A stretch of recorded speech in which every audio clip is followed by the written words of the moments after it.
አንዳንድ ሰዎች ክፍሉ ሲገቡ ሁሉም ሰው ይመለከታቸዋል። አቴንሽናችሁ እንዳለ ወደዛ ሰው ይወሰዳል። ነገር ግን ይህ የገባው ሰውዬ ቤስት ሉኪንግ የሚባለው አሪፍ የሚመስለው ሰው ወይ ደግሞ ዘላውደስ ፐርሰን ላይሆን ይችላል። ነገር ግን ሁላችሁም ወደሱ ተስባችኋል። ይሄ ነገር ግን እድል አይደለም፣ ሰውየው እናንተን መሳቡ ማለት ነው። ስኪል ነው፣ ሙሉ ለሙሉ ስኪል ነው። በዚህ ቪዲዮ ደግሞ ይሄንን ስኪል እማስተምራችሁ ይሆናል ማለት ነው። ብዙ ጊዜ የሚዘነጋ አንድ ሀሳብ አለ፣ ፐርሰናል ብራንዲንግ የሚባል ማለት ነው። ይሄ ሰውዬ እናንተን አትራክት እንዲያደርግ ያደረገው ፐርሰናል ብራንዲንግ ነው። ሶሻል ሚዲያ ላይም በምንመጣበት ጊዜ እናንተ ቪዲዮስ መገኘታችሁ ብቻ ሰዎችን ፊል እንዲያደርጉ ማድረግ አለባችሁ። ሰዎች አቴንሽናቸው ወደ እናንተ እንዲሳብ ማድረግ መቻል አለባችሁ። ይሄ ነው ፐርሰናል ብራንዲንግ የምንለው ማለት ነው። ፐርሰናል ብራንዲንግ ማለት እናንተ ስለምትሰጡት ኢነርጂ፣ እናንተ መኖራችሁ ስለሚፈጥረው ፊሊንግ ነው። ስለዚህ እናንተ ለሰዎች የምትሰጡት ኢነርጂ እና እዛ ቦታ ላይ እናንተ ተገኝታችሁ ያንን ኢነርጂ ሰዎች በመቀበላቸው የሚሰማቸው ስሜት ውስጣቸው ውስጥ የሚፈጠረው ነገር ነው ማለት ነው። ስለዚህ ይህንን ፐርሰናል ብራንዲንግ ለመገንባት ደግሞ 5 ስቴፖችን እንጠቀማለን። የመጀመሪያው ስቴፕ ራሳችሁን ማወቅ ነው። ፐርሰናል ብራንዳችሁን ማርኬት ለማድረግ ከመወሰናችሁ በፊት ስለ ፐርሰናሊቲያችሁ ማወቅ አለባችሁ። አንዳንድ ሰዎች ስለ ራሳቸው ሳያውቁ ራሳቸውን ለሰዎች ለማስተዋወቅ ይፈልጋሉ።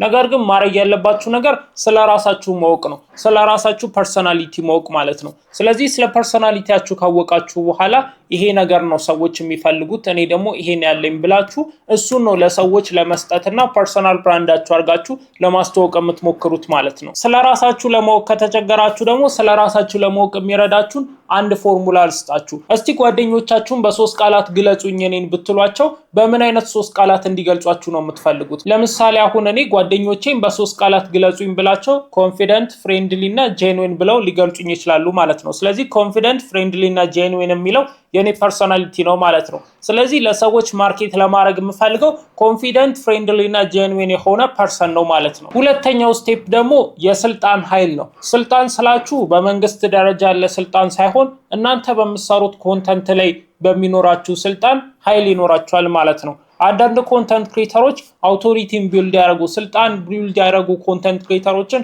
ኮፒ ለማድረግ ይፈልጋሉ። ነገር ግን ይሄ ሙሉ ለሙሉ የተሳሳተ ነገር ነው። ሰዎች ፌክ ነገርን በቀላሉ ስፖት ማድረግ እንችላለን፣ በተለይ ሰው ላይ በሚሆንበት ጊዜ ማለት ነው። ስለዚህ ፌክ ነገር ደግሞ ትረስትን ያሳጣል፣ ምክንያቱም አመኔታን ነው የሚያሰጣው ማለት ነው። ስለዚህ አመኔታ ካጣችሁ ደግሞ ምንም አይነት ኢንፍሉዌንስ አይኖራችሁም። እናንተ ደግሞ ሰዎችን ኢንፍሉዌንስ ማድረግ ትፈልጋላችሁ በፐርሰናል ብራንዳችሁ። ስለዚህ ይሄ ፌል ያደርግባችኋል ማለት ነው። ስለዚህ ማድረግ ያለባችሁ ነገር ራሳችሁን ሆናችሁ የእናንተን ጄንዊን የሆነ ፐርሰናሊቲ፣ የእናንተን ኦሪጂናል የሆነ ፐርሰናሊቲ ይዛችሁ ከሰዎች ኮፒ ሳታረጉ ጥሩን ብቻ የሚባለውን ሁሉ ይዛችሁ ራሳችሁን ማስተዋወቅ ትችላላችሁ። እንደዛ በምታደርጉበት ጊዜ ነው ትክክለኛውን ትረስት ቢልድ ማድረግ የምትችሉት። ትረስት ቢልድ ካረጋችሁ ደግሞ ኢንፍሉዌንስን ትገነባላችሁ። ቅድም ያልኳችሁ ትረስትን ካጣችሁ ኢንፍሉዌንሳችሁ ዜሮ ይሆናል ነበር ያልኳችሁ። አሁን ደግሞ ትረስትን ቢልድ ማድረግ ከቻላችሁ ኢንፍሉዌንሳችሁ በጣም ከፍተኛ ደረጃ ላይ ነው የሚደርሰው። ነገር ግን ራሳችሁን በምትሆኑበት ጊዜ ሁሉ ጊዜ ፐርፌክት ትሆናላችሁ ማለት አይደለም። አንዳንድ ጊዜ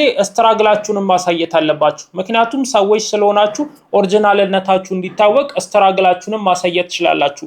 የማታውቁት ነገር ላይ ደግሞ አላቅም ብላችሁ ነው መወሰን ያለባችሁ። የማታውቁትን ነገር በምታወሩበት ጊዜ ተሳስታችሁ ትረስትን ልታጡ ስለምትችሉ ማለት ነው። ነገር ግን በምታውቁት ነገር ላይ ኮንፊደንት ሆናችሁ ተናገሩ። ኮንፊደንት ሆናችሁ በምትናገሩበት ጊዜ ሰዎችን ኢንፍሉዌንስ ታረጉታላችሁ ማለት ነው። እናንተም እነሱም እውነት ይዘው ቢመጡና እናንተ በኮንፊደንስ ብትናገሩ እነሱን ኢንፍሉዌንስ ማድረግ ትችላላችሁ ከሰው ጋር ኮንቨርሴሽን ላይ ተቀምጣችሁ። ስለዚህ ሶሻል ሚዲያም ላይ እኔም ገዢ ሐሳብ ይዤ ተመልካቼም ገዢ ሐሳብ ይዞ እኔ ግን በኮንፊደንስ ካቀረብኩለት የኔን ተቀብሎ የራሱ ሊተው ስለሚችል በኮንፊደንስ ማቅረብ ይሆናል ጨዋታው። ሶስተኛው ስቴፕ ደግሞ ፈርስት ኢምፕሬሽናችሁን አሪፍ ማድረግ ነው። በኮንተንት ላይ 7 ሰከንድ እስከ 10 ሰከንድ ነው የሚኖራችሁ ፈርስት ኢምፕሬሽናችሁን ቢልድ አፕ ለማድረግ ማለት ነው። ፈርስት ኢምፕሬሽናችሁን ቢልድ ለማድረግ ደግሞ ቦዲ ላንጉዌጅ፣ ኢነርጂ እና ኦፕኒንጋችሁ ነው ማተር የሚያደርገው ማለት ነው። ስለዚህ ቦዲ ላንጉዌጃችሁ ስላችሁ ሁልጊዜ ቪዲዮአችሁ ላይ ረጅም ሆናችሁ ነው መቀመጥ ያለባችሁ። ረጅም ሆናችሁ ነው ስላችሁ ቀጥ ብላችሁ ቪዲዮስ በትክክል ፖዚሽን ሆናችሁ መቀመጥ አለባችሁ።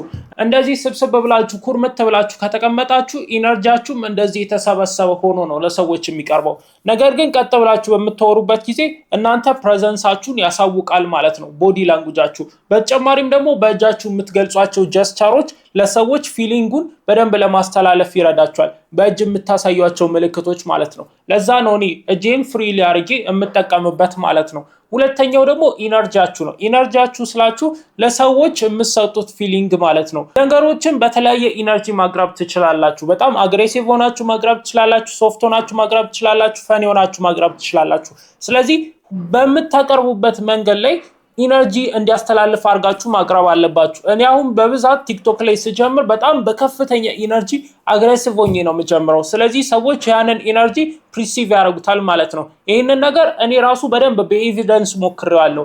ተመሳሳይ ኮንተንት ቀዝቀዝ ብዬ ሳወራና ቀጥ ብዬ ጮክ ብዬ ስናገር ፐርፎርማንሱ በጣም የተለያየ ነው። የኔን ቪዲዮ ሲገብታችሁላ ቼክ ማድረግ ትችላላችሁ። ቀዝቀዝ ያልኩበትንና አሪፍ ሆኜ የተራገርኩበትን ማለት ነው። ስለዚህ ኢነርጂያችሁ ፕሬዘንስ እንዲኖረው ማድረግ መቻል አለባችሁ። ሶስተኛው ደግሞ ኦፕኒንግ ላይ ነው። ኦፕኒንግ ላይ የምትጠቀሟቸው ቃላቶች ገዢ መሆን አለባቸው። የሰዎችን ሐሳብ ሊሰርቁ የሚችሉ መሆን አለባቸው። ካለበለዚያ እናንተን አይመለከቷችሁም፣ ስክሮል ያደርጓችኋል። ስለዚህ ፈርስት ኢምፕሬሽናችሁን ቢልድ አድርጉ። እነዚህን ሶስት ነገሮች አድርጋችሁ ቦዲ ላንጉጃችሁ፣ ኢነርጂያችሁንና ኦፕኒንጋችሁን አስተካክሉ። አራተኛው ስቴፕ ደግሞ ኢንፍሉዌንስ ፎርሙላ መጠቀም ነው። ኢንፍሉዌንስ ፎርሙላ ደግሞ ሶስት ኮምፖነንቶች አሉት። የመጀመሪያው ማዳመጥ ነው። ሁለተኛው ደግሞ ሁል ጊዜ ሰጪ ለመሆን መጠበቅ ማለት ነው። እናንተ ናችሁ ሰጪ መሆን ያለባችሁ። ሶስተኛው ስቴፕ ደግሞ መጀመሪያ ሰጪ መሆን ያለባችሁ እናንተ ናችሁ ማለት ነው። ሰዎች ለመናገር ይፈልጋሉ። ስለዚህ እናንተ ደግሞ እነሱን ኢንፍሉዌንስ ማድረግ ከፈለጋችሁ ማዳመጥ አለባችሁ መጀመሪያ፣ የእነሱን አቴንሽን ለመውሰድ ማለት ነው። ምክንያቱም ሰዎች ሲደመጡ ነው እነሱ ቫሊዩ እንዳላቸውና በትክክል አሪፍ ኮንቨርሴሽን ውስጥ እንዳሉ የሚረዱት ማለት ነው። ስለዚህ መጀመሪያ ተናጋሪ ለመሆን አጠብቁ። በቂ ነው እናንተ እነሱን ከሰማቻቸው ማለት ነው። ሁለተኛው ስቴፕ ላይ ደግሞ አድ ቫሊዩ ማድረግ አለባችሁ። አድ ቫሊዩ ስላችሁ የትኛውም ኮንቨርሴሽን፣ የትኛውም ሚቲንግ፣ የትኛውም ኔጎሺዬሽን ላይ ሊሆን ይችላል፣ ከባድ ሚቲንግ ውስጥላ ሁልጊዜ ቫሊዩ መስጠት አለባችሁ። ሰዎች እናንተን ከማናገራቸው በፊትና እናንተን ካናገሩ በኋላ ተመሳሳይ ሰው ሆኖ መውጣት የለባቸውም። ምክንያቱም እናንተ የምትሰጧቸው ነገር የተለየ ሰው ማድረግ መቻል አለበት። በተለይ ደግሞ ጀማሪዎችን በምታናግሩበት ጊዜ ማለት ነው። ስለዚህ ለነሱ አይዲያ ወይ ደግሞ ስለማያውቁት ነገር ኢንትሮዳክሽን ወይ ደግሞ ኢንካሬጅመንት መስጠት አለባችሁ። እነዚህን ሶስት ነገሮች ሰጣችሁ ከነበሩበት የተሻለ ሆነው እንዲወጡ ማድረግ ትችላላችሁ። ሶስተኛው ስቴፕ ደግሞ መጀመሪያ መስጠትን መልመድ መቻል አለባችሁ። ከሰጣችሁ በኋላ ነው መቀበል ያለባችሁ ማለት ነው። ሚቲንግ ላይ የትኛውም ነገር ላይ እናንተ ለሰዎች የምትሰጡትን ነገር ለዛ ሚቲንግ ፕሮቫይድ የምታረጉትን ነገር ነው መጀመሪያ መናገር ያለባችሁ። እናንተ ሰጪ ከሆናችሁ እነሱን ከረዳቻቸው በኋላ ነው እነሱ እናንተን ሊረዷችሁ የሚችለው። ስለዚህ ይሄንን ፎርሙላ ተጠቀሙ። የትኛው ሚቲንግ ላይ ሲገቡ እናንተ የምትሰጡትን ነገር መጀመሪያ ተናገሩ። ከዛ በኋላ እነሱ ደግሞ ለሰጣችሁ ነገር ምላሽ ይሰጣችኋል ማለት ነው። በሞኒተሪ የሚሆን በድጋፍ የሚሆን በየትኛው መንገድ። አምስተኛው ስቴፕ ደግሞ ኮንሲስታንሲ ነው። ኮንሲስታንሲ የእናንተ ሱፐር ፓወር ነው። የእናንተ ልዩ ኃይል ኮንሲስታንሲ ነው። ሁሉም ቦታ ላይ በምትገኙበት ጊዜ ተመሳሳይ ሰው መሆን አለባችሁ። እንደዛ በሚሆንበት ጊዜ ነው ብራንድ የምገነቡት ማለት ነው። እናንተ መገኘታችሁ ብቻ ብራንድ ነው። ብራንድ ደግሞ የሚገነባው በኮንሲስታንሲ ነው። ስለዚህ በምትገኙበት ጊዜ ሁል ጊዜ ተመሳሳይ ግለሰብ ሆናችሁ መገኘት መቻል አለባችሁ ማለት ነው። ሁል ጊዜ በምትገኙበት ጊዜ ደግሞ እናንተ ፕሬዘንሳችሁ ፊል እንዲደረግ ከፈለጋችሁ የምታወሩትን ነገር በኮንፊደንስ ተናገሩ። ሁል ጊዜ ደግሞ አይዲያን ሼር ከማድረግ ወደኋላ አትበሉ። እነዚህን ሁለት ነገሮች ካረጋችሁ ሁል ጊዜ ኮንፊደንት ሆናችሁ የምትናገሩ ከሆነና አይዲያን ሼር የምታረጉ ከሆነ ሁል ጊዜ ፕሬዘንሳችሁ ፊል ይደረጋል። ፕሬዘንሳችሁ ፊል የሚደረግ ከሆነ ደግሞ እናንተ ብራንድ እየገነባችሁ ትሄዳላችሁ በእያንዳንዱ ጊዜ። ሁል ጊዜ ይህንን በመደጋገሙበት ጊዜ ደግሞ ብራንዳችሁ ተገንብቶ አሪፍ ይሆናል ማለት ነው። እነዚህን 5 ስቴፖች ተጠቀሙ። ፐርሰናል ብራንዳችሁ ይገነባል። ሁል ጊዜ በምትገኙበት ጊዜ ቫልዩአብል ፐርሰን ብራንዳችሁን ለሰዎች የምትረጩ ሰዎች ትሆናላችሁ ማለት ነው። ሰዎች እናንተን ገና ሲያያችሁ ፕሬዘንሳችሁን ፊል ያደርጉታል ማለት ነው። ምክንያቱም ሁል ጊዜ የምትሰጧቸው ነገር ስላለ የነሱን አቴንሽን እናንተ በመገቡበት ጊዜ ክፍል ውስጥ መሳብ ትችላላችሁ ማለት ነው። ስለዚህ በዚህ ቪዲዮ አንድ ሰው ወደ ክፍል ውስጥ ዝም ብሎ ሲገባ የሁሉም ሰው አቴንሽን እሱ ላይ ይሆናል። ዝም ብሎ ሰው እኮ ነው። ስለዚህ ይሄንን ነገር በማድረጋችሁ ብቻ የትም ቦታ ላይ በምትንቀሳቀሱበትም ጊዜ ሶሻል ሚዲያ ላይ በሚሆንበትም ጊዜ የሰዎችን አቴንሽን መሳብ ትችላላችሁ ማለት ነው። ይሄ ነው ፐርሰናል ብራንዲንግ ፎርሙላ ማለት ነው። እኔን ለማታውቁኝ ቅዱስ ጎሳዬ እባላለሁ። ቲክቶክ ላይ የቴክ ኮንተንት ክሬተር ነኝ። እዚህ ደግሞ ከቲክቶክ ያገኘሁትን የኮንተንት ክሬሽን ልምድ በተጨማሪም ዲጂታል ማርኬቲንግ በምሰራበት ጊዜ ያገኘሁትን የኮንተንት ክሬሽን ልምድ እዚህ ቻናል ላይ ኮንተንት ክሬሽን እያስተማርኩ ለእናንተ ማጋራችሁ ይሆናል ማለት ነው። ስለዚህ እኔም ብራንዲንግ ቢልድ የማደርገው መጀመሪያ ላይ ለእናንተ ቫሊዩ በማቅረብ ነው ማለት ነው። ይሄንን ራሴ የተገበርኩት ነገር ስለሆነ እንደሚሰራ 100% እርግጠኛ ነኝ። ይሄ ደግሞ የምትመለከቱት ቻናል 8100 ሰብስክራይበር ሳይሆን 8100 ኮንተንት ክሬተር ስለሆነ እናንተ ኮንተንት ክሬተር ከሆናችሁ ወይ ደግሞ ኮንተንት ክሬሽን መስራት የምትፈልጉ ከሆነ ሰብስክራይብ በማድረግ ተቀላቀሉን። ይሄ ቪዲዮ ለብዙ ሰዎች እንደዳረስ ደግሞ ሼር እና ላይክ ማድረጋችሁ እንዳረሱ። ቀጣይ በአሪፍ ቪዲዮ እስከምንገናኝ ድረስ ሰላም ቆዩኝ።